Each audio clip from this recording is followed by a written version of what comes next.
আসসালামু আলাইকুম, সবাই কেমন আছেন? হ্যালো এভরিওয়ান, কী অবস্থা সবার? আশা করি সবাই ভালো আছেন। সাভারের মানুষ কিন্তু এই জায়গাটাকে খুব ভালো করেই চেনেন। হ্যাঁ, আমি এখন দাঁড়িয়ে আছি সাভারের প্রাণকেন্দ্রের কাছাকাছি গেন্ডায়।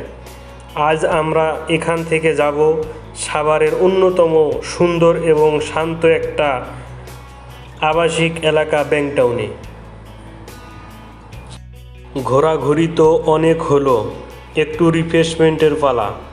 ব্যাংকটাউনের এই দিকটায় বেশ কিছু বসার জায়গা আছে চার। গেন্ডা থেকে ব্যাংকটাউন যাওয়ার সবচেয়ে বেস্ট ওয়ে হচ্ছে রিক্সা। ঢাকা আরিচা মহাসড়ক পার হয়ে ভিতরের রাস্তা দিয়ে যখন রিক্সাটা চলতে শুরু করে তখন সাভারের আসল রূপটা বোঝা যায়। জ্যামের শহর থেকে মুহূর্তেই যেন একটা শান্ত পরিবেশে ঢুকে গেলাম।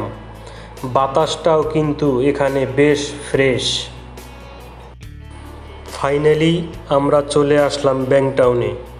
যারা সাভারে একটু কোলাহলমুক্ত নিরিবিলি পরিবেশ পছন্দ করেন তাদের জন্য এই জায়গাটা পারফেক্ট। ভাই রে ভাই, শহরের জ্যাম আর ব্যস্ততা থেকে স্বস্তি পেতে আজকে আমরা যাচ্ছি সাভারের সুন্দর একটা জায়গায়। আমাদের আজকের জার্নি গেন্ডা থেকে ব্যাংকটাউন। চলেন তাহলে যেতে যেতে কিছু কথা বলা যাক আপনাদের সাথে।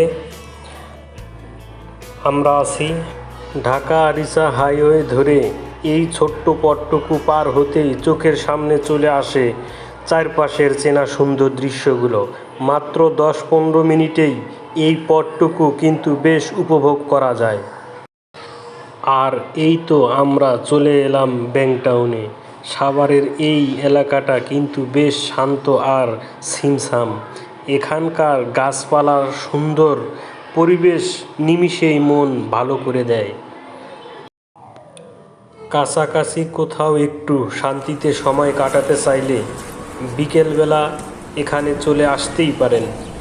কেমন লাগলো আমাদের এই মিনি ট্রাভেল কমেন্ট করে জানান। দেখা হবে পরের ভিডিওতে।